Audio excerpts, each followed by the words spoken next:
ভাইরে ভাই, বিসিবিতে এখন আর চার ছক্কার শব্দ শোনা যাচ্ছে না, শোনা যাচ্ছে কথার লড়াই। একদিকে বিসিবি পরিচালক ও জনপ্রিয় সঙ্গীত শিল্পী আসিফ আকবর, আর অন্যদিকে ক্রীড়া প্রতিমন্ত্রী আমিনুল হক। আসিফ ভাই যেভাবে অপ্রিয় স্টাইলে হুঙ্কার ছেড়েছেন, তাতে ক্রিকেট বোর্ড তো বটেই, ক্রীড়া মন্ত্রণালয়েও নড়ে চড়ে বসেছে। ফুটবল থেকে এসে ক্রিকেটে নাক গলানো আসিফ আকবর তো সাফ বলে দিলেন, এটা মামাবাড়ির আবদার না। চলুন শুনি বিসিবির এই আগুন লড়াইয়ের অন্দরমহলের খবর।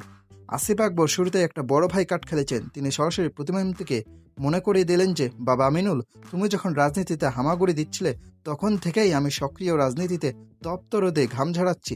আসিফ ভাইয়ের দাবি অনুযায়ী অভিজ্ঞতার ঝুলি তার অনেক বড়। তিনি বলতে চাইছেন, রাজনীতি হোক আর মাঠের ডাইনামিক্স, তিনি অনেক আগে থেকে প্লেয়ার। প্রতিমন্ত্রীর উদ্দেশ্যে তার এই সরাসরি খোঁচাটা ছিল একদম ক্লিন বোল্ড করার মতো। ঝগড়াটা যখন পার্সোনাল পর্যায়ে যায়, তখন আসিফ ভাই তার সবচেয়ে ধারালো অস্ত্রটা বের করলেন। তিনি বললেন, আমি বিসিবিতে আসছি ভোট নিয়ে, মানুষের ভালোবাসায় নির্বাচিত হয়ে। আপনার মতো কোটা বা দয়ের আসনে বসে এখানে নীতি নির্ধারক হয়নি। ভাবুন একবার, একজন প্রতিমন্ত্রীকে তার নিয়োগ নিয়ে এভাবে চ্যালেঞ্জ করা। আসিফ আকবর স্পষ্ট বুঝিয়ে দিলেন, তিনি কারো উপর নির্ভর করে বোর্ডে বসে নেই। তার মেরুদণ্ড শক্ত, কারণ তার পেছনে আছে ভোটারের শক্তি। আর আমিনুল হকের ফুটবল ব্যাকগ্রাউন্ড নিয়ে আসিফ ভাই তো তুলোধুনো করতে ছাড়লেনই না।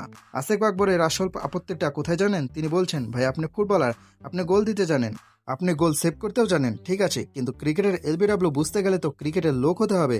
ফুটবল পটভূমি থেকে এসে হঠাৎ ক্রিকেটের নীতি নির্ধারক হয়ে যাওয়াটা আসিফ আকবরে কিছুতেই হজম করতে পারছেন না।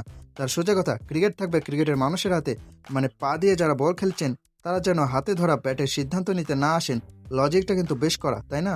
তো বন্ধুরা, আসিফ আকবরের এই সরাসরি হামলা কি আমিনুল হক হজম করবেন, নাকি সামনে আরো বড় কোনো ঝড় আসছে বিসিবিতে? আসিফ ভাই তো তার গান আর কথার মতোই সোজা সাপটা। আপনাদের কি মনে হয়, ক্রিকেটের সিদ্ধান্ত কি শুধুই ক্রিকেটারদের নেওয়া উচিত, নাকি ফুটবলাররাও সেখানে জ্ঞান দিতে পারেন?